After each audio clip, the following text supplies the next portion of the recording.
रहेगा कायम पहाड़ जब ना रहे खुदाया, तेरे मुंह की एक बात भी टलेगी ना चाहे कुछ भी हो। प्लीज नाजरीन, मैं अयाद ज़रीफ आप तमाम देखने वालों को हमारे रोज के बाइबली मुतालियाती प्रोग्राम की नई किस्त में खुशामदीद कहता हूँ। अभी हम यिर्मयाह की किताब का मुताला कर रहे हैं और आज हम 45, 46 और 47वें बाब का मुताला करेंगे। अजीज़ो, गुज़िश्ता किस्त में हमने मिस्र के लिए खुदा उनके फैसले और अदालत के लिए पढ़ा और उसके लोग यानी इसराइल के लोग मिस्र चले गए। उनका मिस्र को चले जाना इस बात को जाहिर करता है कि उनको ये भरोसा नहीं कि खुदावंद शाह बाबुल से उनको बचाएगा। इसलिए खुदावंद ने एक से ज़ायद बार अपने लोगों को मिस्र जाने से रोका। उसने लोगों को असीरी में जाने से रोका ताकि वो अपनी बदकारी के सबब से सजा पाएं। आज के प्रोग्राम के बाकायदा आगाज से पहले मैं स्टूडियो में आए खुदा के खादिम का खैर मकदम करूंगा। खुशामदीद भाई यूसुफ। बहुत शुक्रिया भाई। और हमारे दीगर मेहमानों को भी खुशामदीद। भाई यूसुफ, हम 45वें, 46वें और 47वें बाब पर पहुंच चुके हैं। इन अबवाब के मुतालिक बताएं, यिर्मयाह की किताब के बाकी तमाम अबवाब से इसका क्या ताल्लुक है? हम 45वें बाब को तसल्ली और इत्मीनान का पैगाम कहते हैं। ये बारूक बिन नेरिया के लिए है। यहाँ पर 2 पेशन गोइयाँ हैं और फिर उन लोगों के लिए हौसले का पैगाम है, और 47वें बाब में नबूवतों का मजमुआ है, और फिर 47वें बाब में फिलिस्तियों के मुतल्लिक पेशन गोई है। इस किताब के बाकी अबवाब में दूसरे शहरों और मुल्कों के मुतल्लिक मैं कहूँगा कि बहुत ही वाज़े और शफाफ तौर पर लिखा गया है। दूसरे शहरों और मुल्कों के मुतल्लिक ये अल्फाज बारूक के लिए हैं। ये इसका मुसन्निफ है। उसने यिर्मयाह के कहने पर यिर्मयाह की किताब को कलमबंद किया। शाह यहूदा यहोयाकीम बिन यूसिया के चौथे बरस में जब बारूक बिन नेरिया यिर्मयाह की जुबानी कलाम को किताब में लिख रहा था, तो यिर्मयाह ने उससे कहा, लिखा है, ए बारूक, खुदावंद इसराइल का खुदा तेरी बाबत यूं फरमाता है कि तूने कहा, मुझ पर अफसोस के खुदावंद ने मेरे दुख दर्द पर गम भी बढ़ा दिया। मैं कराहते कराहते थक गया और मुझे आराम ना मिला। तू उससे यूं कहना कि खुदावंद फरमाता है, देख, इस तमाम मुल्क में जो कुछ मैंने बनाया गिरा दूंगा और जो कुछ मैंने लगाया उखाड़ फेंकूंगा। और क्या तू अपने लिए अमूर अजीम की तलाश में है? उनकी तलाश छोड़ दे, क्योंकि खुदावंद फरमाता है कि देख, मैं तमाम बशर पर बला नाजिल करूंगा, लेकिन जहां कहीं तू जाए तेरी जान तेरे लिए गनीमत ठहराऊंगा। भाई यूसुफ, खुदावंद ने बारूक के लिए क्या सोचा और उसे कैसे अजर दिया?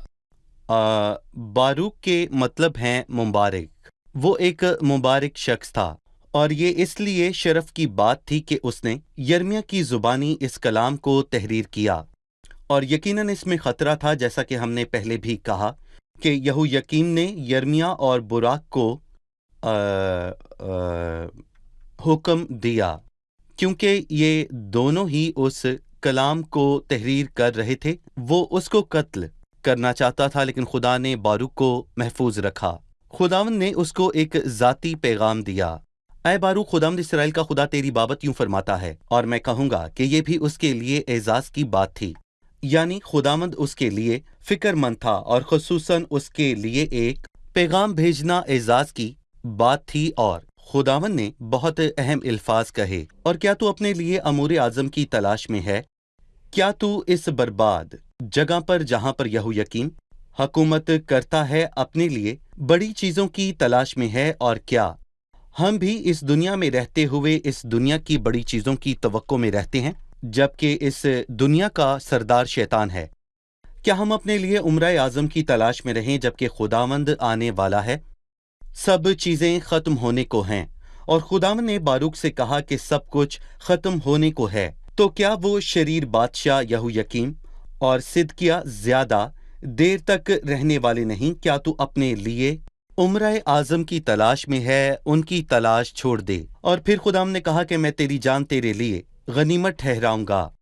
पर मैं यहाँ पर कहूँगा कि इससे क्या मुराद है, और मैं इसको मसीह के खूबसूरत अल्फाज से जोड़ूंगा। और मत्ती 16 में लिखा है कि क्योंकि जो कोई अपनी जान बचाएगा उसे खोएगा, और जो कोई मेरी खातिर अपनी जान खोएगा उसे पाएगा। और इसीलिए खुदावंद ने बुराक की जान उसके लिए गनीमत ठहराई। यकीनन हमेशा बारूक यिर्मयाह के साथ रहा, वो इकट्ठे थे। अगर हम 45वें बाब में उनके लिए खुदा के ख्याल को देखें और फिर 43वें बाब की तीसरी आयत में लोगों के ख्याल को देखें तो लिखा है, बल्कि बारूक बिन नीरिया तुझे उभारता है क्योंकि तू हमारा मुखालिफ हो। खुदा का ख्याल उन दोनों लोगों के लिए बिल्कुल मुख्तलिफ है, ये शरीरों जैसा नहीं। भाई यूसुफ, हमें खुदा और लोगों के नजरिए का फर्क बयान कीजिए। अगर हम कादर मुत्तक़ खुदा को देखें और फिर लोगों के ख्यालों का मुआवजा करें तो आदमियों के लिए रद्द किए हुओं पर खुदा के चुने हुए और कीमती जिंदा पत्थर के पास आकर, क्योंकि वाकई तेरा पाक खादम यीशु के बरखिलाफ जिसे तूने मसा किया, हेरोदीस और पैंतुस पलातुस गैर अक़वाम और इसराइल के साथ इसी शहर में जमा हुए जिसे तूने चुना, उन्होंने रद्द किया। खुदाम ने जिसको भी चुना, इंसान ने उसे रद्द किया। और मैं यहाँ पर कहूँगा कि ये खुदा के सब लोगों के लिए है और सबसे ज़्यादा उस ईमान के बानी हमारे जिंदा खुदावंद यीशु मसीह के लिए है। सो हमें फिक्र होनी चाहिए कि खुदा क्या सोचता है, ना कि लोग क्या सोचते हैं।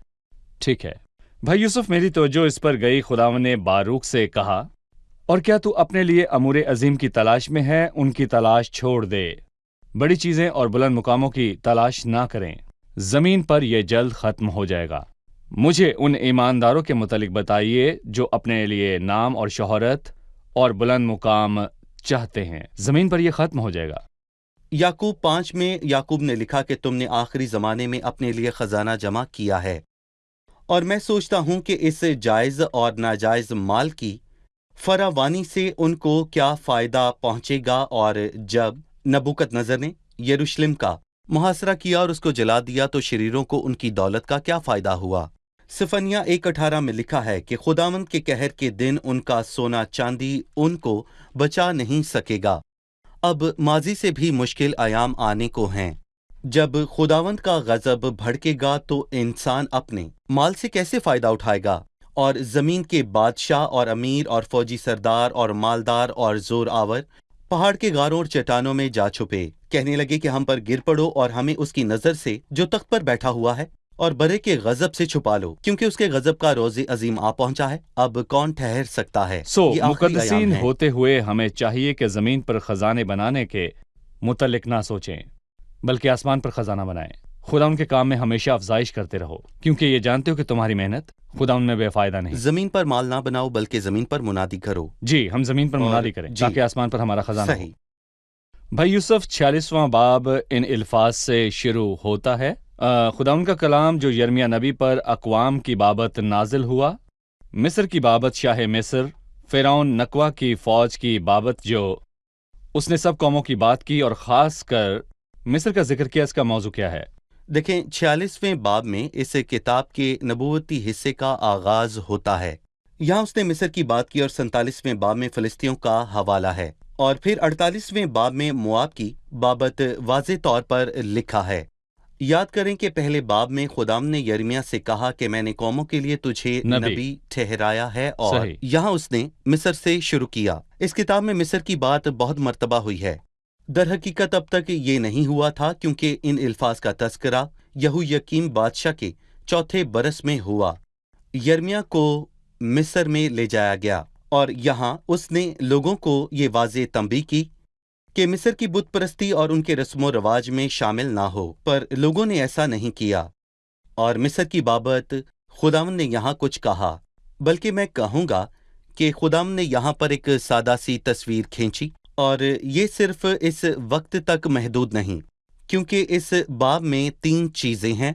और फिर 13वीं आयत से लेकर 12वीं आयत में करकमीस के मुकाम पर मिस्र की शिकस्त का वाज़े जिक्र हुआ, और ये शिकस्त ऐसी थी कि मिस्र दोबारा कभी ना उठ सका। जी, मिस्र को करकमीस के मुकाम पर शिकस्त हुई। और फिर 13वीं आयत से लेकर 26वीं आयत में नबूकदनजर ने मिस्र पर कब्जा कर लिया और मुल्क मिस्र को बर्बाद कर दिया, जिसे तारीख की पेशनगोइयों में लिखा है। सख्ते बाबुल के बाद ये हुआ। जी, सकूत यरूशलेम के बाद ये हुआ। और यरूशलेम के गिरने से पहले और बिल्कुल। इसके बाद में ये क्या 2 हुआ? नबूवतें 2 मुख्तलिफ जमानों के लिए हैं। सही। इनमें कई सालों का फासला है। और फिर इसी बाब के आखिर में उसने उन तमाम اسیر لوگوں کے لیے ایک پیغام بھیجا ہے۔ لہٰذا بھائی یوسف اس باب میں مصر کے 2 تاریخی جی۔ فیصلے ہوئے۔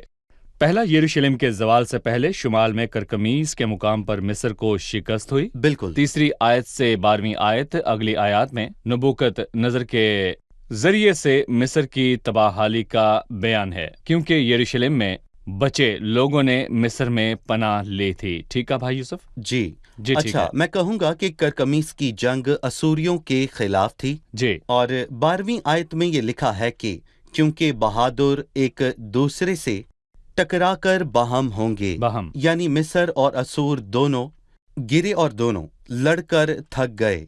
اس لیے بابل کی سلطنت نمایاں ہوئی، اور خداوند بھی یہی چاہتا تھا۔ اس لیے مصر اور اسور کو خداوند نے لڑنے دیا تاکہ باہم گر جائیں اور خدا کی مرضی پوری ہو۔ سب پر چیزیں ہر اس کے چیز کا اختیار میں ہیں۔ اختیار خدا کے پاس ہے، وہ سب کچھ اپنی مرضی سے کرتا ہے۔ جی ٹھیک ہے، کیونکہ بہادر ایک دوسرے سے ٹکرا کر باہم گر گئے۔ ٹھیک ہے؟ صحیح۔ 46ویں باب کی 11ویں آیت میں یہ لکھا ہے، اے کواری دختر مصر، جلاد کو چڑھ جا اور بلسان لے، تو بے فائدہ طرح طرح کی دوائیں استعمال کرتی ہے، تو شفا نہ پائے گی۔ اس سے کیا مراد ہے؟ یہ کس کے لیے لکھا ہے؟ اس سے کیا مراد ہے بھائی یوسف؟ دیکھیں بھائی، ہم نے 3 تا 12 آیات میں یہ پڑھا ہے کہ یہ شاہ اسور کے خلاف مصر کی جنگ کے متعلق ہے۔ 7ویں آیت میں لکھا ہے، یہ کون ہے جو دریائے نیل کی مانند بڑا چلا آتا ہے، جس کا پانی سیلاب کی مانند معجزن ہے۔ مصر نیل کی طرح اٹھتا ہے اور اس کا پانی سیلاب کی طرح معجزن ہے۔ مصری اکیلے نہیں تھے، ان کے ساتھ کوش، فوت اور لوط کے بہادر بھی تھے، لیکن ان سب کو شکست ہوئی، اور لکھا ہے کہ جلاد کو چڑھ جا۔ یہ اسرائیل میں ایک جگہ ہے، اس کا بلسان مشہور ہے، اور جی، کیا دوا۔ جلاد میں کوئی بلسان یا کوئی طبیب نہیں؟ اور پھر لکھا ہے، اے کواری دختر مصر، جلاد کو چڑھ جا اور بلسان لے، کیونکہ مصر کو شکست ہوئی، تو بے فائدہ طرح طرح کی دوائیاں استعمال کرتی ہے، تو شفا نہ پائے گی۔ اور مصر کو شکست ہوئی اور کوئی دوا اس کے کام نہ آئی، سو خدا کا منصوبہ پورا ہوا، کیونکہ لوگوں نے مصر پر تکیہ کیا۔ اور ہم نے پچھلے ابواب میں پڑھا کہ خدا کے لوگ شاہ بابل سے بچنے کے لیے خدا کے پاس آنے کی بجائے وہ لوگ ملک مصر میں پناہ لینے کے لیے بھاگے۔ یہ یروشلم کے گرنے سے پہلے ہی ان کا زوال تھا، ہم نے پہلے بھی اس کا تذکرہ کیا۔ جی۔ یہ کرکمیز کی جنگ میں بادشاہ کے کی ذریعے۔ شکست ہے۔ اسور اسور۔ کرکمیز کی جنگ میں۔ اور میں کہوں گا کہ اس وقت میں کرکمیز کی جنگ میں ایک طاقتور قوم کو شکست ہوئی۔ صحیح۔ آئیے اب مہمانوں سے ان کا سوال جانتے ہیں۔ اسی باب کی 17ویں آیت ہے، وہ وہاں چلائے کہ شاہ مصر برباد ہوا، اس نے مقررہ وقت کو گزر جانے دیا۔ اس جملے سے کیا مراد ہے؟ اس نے مقررہ وقت کو گزر جانے دیا۔ جی بھائی یوسف، ابھی جو سوال ہوا آپ 16ویں آیت اور 17ویں آیت کی وضاحت فرما دیجئے۔ دیکھیں، جیسا کہ ہم نے کہا کہ 3 تا 26 آیات تک کے پورے حصے میں نبوکت نظر کی آمد کا واضح بیان ہوا ہے۔ وہ مصر سے لڑے گا، اور اس سے قبل مصر اور اسور نے ایک دوسرے کو تباہ کیا، کیونکہ بہادر ایک دوسرے سے ٹکرا کر گریں گے۔ 16ویں آیت، انہوں نے بہتوں کو گمراہ کیا، ہاں وہ ایک دوسرے پر گر پڑے، اور آخری ایام میں لوگ بہت سی چیزوں کے لیے ایک دوسرے کو کچلیں گے، آپس میں ایک دوسرے کو ہلاک کرنے جی ہاں لگے۔ بالکل۔ اگر کوئی گر جائے یا کوئی ہولناک واقعہ ہو جائے تو لوگ ایک دوسرے کو کچلتے ہیں، ادھر ادھر بھاگتے ہیں۔ یہاں لکھا ہے کہ اس نے بہتوں کو گمراہ کیا، ہاں وہ ایک دوسرے پر گر پڑے، اور انہوں نے کہا کہ اٹھو، ہم مہلک تلوار کے ظلم سے اپنے لوگوں میں اور اپنے وطن کو پھر جائیں۔ اور جو فوجی وہاں پر مال لوٹنے کی نیت سے آئے تھے، جب ان کو معلوم ہوا کہ وہ مرنے والے ہیں تو انہوں نے واپس جانے کا فیصلہ کیا۔ اور 17ویں آیت کے حوالے میں لکھا ہے کہ وہ چلائے کہ شاہ مصر تباہ ہوا، اور اس نے مقررہ وقت کو گزر جانے دیا۔ وہ ایک ایسا ڈھول ہے جو بیجا شور کرتا ہے، اور در حقیقت جب بنی اسرائیل نے مصر میں پناہ لی تو ان کا خیال تھا کہ وہ وہاں محفوظ ہوں گے، پر ان کو کچھ حاصل نہ ہوا، فقط وہاں پر شور تھا، اور شاہ مصر نے مقررہ وقت کو جانے دیا، یعنی کہ اس نے توبہ کا موقع گوا دیا۔ हर शख्स को तौबा करने का मौका मिलता है। मैंने उसे तौबा करने की मोहलत दी, मगर वो तौबा करना नहीं चाहती। उसका मुकर्ररा वक्त गुजर चुका और मूसा के वक्त फिरौन के साथ भी ऐसा ही हुआ। फिरौन ने तौबा का मौका गवा दिया और हमारे नाजरीन भी इस मौके को गवा देते हैं और मुकर्ररा वक्त गुजर जाता है और हम कलाम मुक़द्दस के पैगाम को सुनकर भी उसको रद्द कर देते हैं। किसी के लिए इससे ज्यादा मुश्किल नहीं हो सकती, जैसे कि एक मरीज डॉक्टर के पास जाए और वो बताए कि अब बहुत देर हो चुकी है। खुदा हम सबको हिकमत बख्शे कि हम इस मौके को मुकर्ररा वक्त पर ही इस्तेमाल करें। बिल्कुल। भाई यूसुफ 46वें बाब की 27वीं आयत से लिखा है, लेकिन ऐ मेरे खादिम याकूब हरासा न हो और ऐ इसराइल घबरा न जा, क्योंकि देख मैं तुझे दूर से और तेरी औलाद को उनकी असीरी की जमीन से रिहाई दूंगा और याकूब वापस आएगा और आराम और राहत से रहेगा और कोई उसे न डराएगा। ऐ मेरे खादिम याकूब हरासा ना हो। खुदावंद फरमाता है, क्योंकि मैं तेरे साथ हूं, अगरचे मैं उन सब कौमों को जिनमें मैंने तुझे हाँक दिया नेस्तो नाबूद कर दूंगा, बल्कि मुनासिब तंबीह करूंगा और हरगिज बेसजा न छोड़ूंगा। आखिर में लोगों के साथ खुदा के वादे और रवैये से क्या जाहिर होता है? बाप अपने बेटे की तरबियत करता है पर उसको कत्ल नहीं करता। दाऊद ने फरमाया, खुदावंद ने मुझे सख्त तंबीह तो की लेकिन मौत के हवाले नहीं किया। यहाँ खुदावंद ने लोगों को तंबीह की तो क्या वो उनको खत्म कर देगा? हरगिज नहीं। ये उस कौम के लिए तसल्ली का पैगाम है। और मेरी तवज्जो 27वीं आयत पर पड़ी जहां पर लिखा है कि लेकिन ऐ मेरे खादिम याकूब, उसने ऐ इसराइल से पहले उसे खादिम याकूब कहा। एक दिन लोग कहेंगे कि ये इसराइल के बारे में नहीं है, रूहानी इसराइल यानी कि कलीसिया के बारे में। तो भी बाइबल मुकद्दस में कहीं भी इसका बयान नहीं है कि याकूब की कलीसिया की बात हुई। उसने याकूब और इसराइल दोनों कहा। ये उस कौम के लिए है और क्या खुदा अपनी उम्मत को रद्द कर देगा? हरगिज नहीं। इसराइल का एक हिस्सा सख्त हो गया है, मुकम्मल नहीं जब तक गैर कौमें पूरी तरह दाखिल ना हो। वो ऐसा ही रहेगा और इस सूरत से तमाम इसराइल निजात पाएगा और आखिरी अयाम में बड़ी मुसीबत के दौर के बाद ये पूरा होगा और तब ये वक्त होगा जब मसीह इस पूरी दुनिया पर हुकूमत करने आएगा। आमीन। हम 47वें बाब की तरफ चलते हैं। इसमें फलस्तियों के बारे में पेशन गोई की गई है। 46वें बाब में मिस्र के लिए पेशन गोई थी और 47वें बाब में फलस्तियों के लिए पेशन गोई है। जी। इस नबूवत में क्या लिखा है? उस कौम की अदालत हुई और वो समंदर के किनारे इसराइल की मगरबी सिमत में रहते थे और इस मैं कहूँगा कि बाब के आखिर में एक खूबसूरत आयत है। ऐ खुदावंद की तलवार तू कब तक न ठहरेगी, तू चल अपने गलाफ में आराम ले और साकिन हो। वो कैसे ठहर सकती है जबकि खुदावंद ने अस्कलून और समंदर के साहिल के खिलाफ उसको हुक्म दिया, उसने उसे वहां मुकर्रर किया। यानी खुदावंद की तलवार यकीनन शरीरों को बदला देगी, पर हम शुक्रगुजार हैं कि खुदा की तलवार बेदार हुई है और हमारे खिलाफ नहीं। और फिर मैं कहूंगा कि जिक्रिया 13:7 में लिखा है कि रब्बुल फाज फरमाता है कि ऐ मेरी तलवार, तू मेरे चरवाहे यानी उस इंसान पर जो मेरा रफीक है बेदार हो। क्या आपने कभी देखा है कि भेड़ की बजाय चरवाहे को मारा जाए? कभी देखा है कि भेड़ की खातिर चरवाहा अपनी जान दे? पर मैं कहूंगा कि मसीह ने फरमाया कि अच्छा चरवाहा मैं हूँ।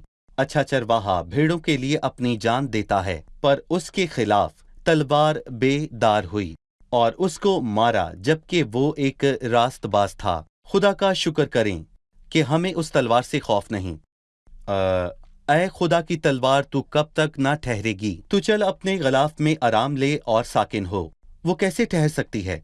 जब तक कि शरीरों की अदालत ना हो, लेकिन हमारी बदी का कफारा किसी और ने दिया। खुदावंद यीशु मसीह ने सलीब पर हमारे गुनाहों का बोझ उठाया। शुक्रिया भाई यूसुफ। अब वक्त है कि हम मेहमानों से उनका सवाल जानें। भाई, आयात 47वें बाब की पहली आयत में लिखा है, खुदावंद का कलाम जो यर्मिया नबी पर फलस्तियों की बाबत नाजिल हुआ, इससे पेशतर के फिरौन ने गजा को फतह किया। फिरौन का गजा से क्या ताल्लुक है? जी भाई यूसुफ। ये वाज़ेह है कि फिरौन ने गजा पर हमला किया और उसे तबाह कर दिया। اس سے پہلے نبوکت نظر نے غزہ کو تباہ کیا، اور یہ مستقبل میں ہونے والے منظر کی تصویر ہے جہاں شمال سے ایک بادشاہ آ کر ساری زمین کو فتح کرے گا، اور پھر یوئیل کے دوسرے باب میں اس کا ذکر ہے۔ یہ سب اس لیے ہوا کہ لوگ توبہ کریں تاکہ خداوند آ کر سب قوموں پر اور سب لوگوں پر سلطنت کرے، اور یہ خوشی کے دن اور سب چیزوں کی بحالی کے دن ہوں گے۔ اور خداوند کے دن کا سب سے تاریخ پہلو اس دن کی شام ہے۔ لوگوں کی عدالت اور تنبیہ ان کو توبہ کی طرف مائل کرتی ہے۔ مصر سے بھی لوگ خداوند کے پاس لوٹ آئیں گے۔ یقیناً خداوند کے دن پر سب ہمارے جلالی مسیحا کے اختیار میں مصر ہوگا۔ مبارک ہو، مبارک ہو مصر میری امت، جب مسیح ساری دنیا پر حکومت کرے گا۔ مبارک ہو مصر میری امت، اسور میرے ہاتھ کی صنعت، اور اسرائیل میراث۔ یہ تینوں کے لیے بہت بڑی برکت ہے۔ بالکل۔ مصر، اسرائیل اور اسور۔ صحیح۔ شکریہ بھائی یوسف، خداوند آپ کو برکت دے۔ اب ہم مہمانوں سے ان کی رائے جانیں گے۔ 45ویں باب میں خداوند نے باروک بن نیریا کے لیے حوصلہ بخش الفاظ کہے۔ ہمیں باروک کے بارے میں بتائیے، خداوند نے اس کا حوصلہ بڑھانے کے لیے کیا فرمایا؟ باروک کے معنی مبارک ہیں۔ وہ یرمیا کے ساتھ اس کا سیکٹری تھا، ان کا گہرا تعلق تھا۔ اس نے خداوند کو عزت بخشی، خداوند نے اس کو عزت بخشی، اور فرمایا کہ امور عظیم کی تلاش میں نہ رہ، کیونکہ یہ دنیا ویسے بھی تباہ و برباد ہو جائے گی۔ ٹھیک ہے، شکریہ۔ جی بھائی یوسف۔ صحیح۔ 46ویں باب میں مصر کی عدالت کے متعلق ہے۔ ہم نے سیکھا کہ اس کے 2 مرحلے ہیں، یہ 2 طرح کی عدالت ہے۔ آپ میں سے کوئی اس کے متعلق بتا سکتا ہے؟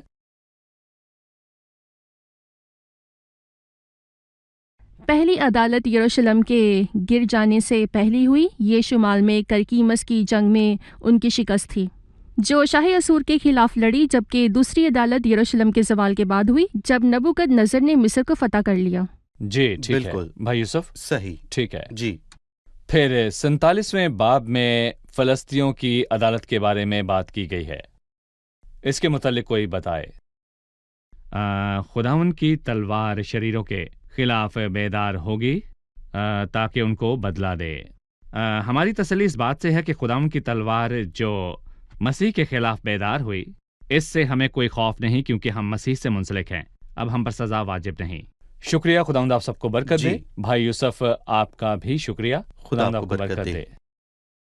ناظرین، جو بھی خداوند کے سوا کسی اور میں پناہ لے وہ سب باطل ہے۔ کلام میں ملک مصر کے فرعون کے لیے لکھا ہے کہ اس نے مقررہ وقت کو گزر جانے دیا، اس نے مقررہ وقت اور موقع گوا دیا۔ جو خیال کرتا ہے کہ خدا کے بغیر وہ رہ سکتا ہے، وہ اپنا موقع گوا دیتا ہے۔ سو عزیزو، اس موقع کو مت گوائیے۔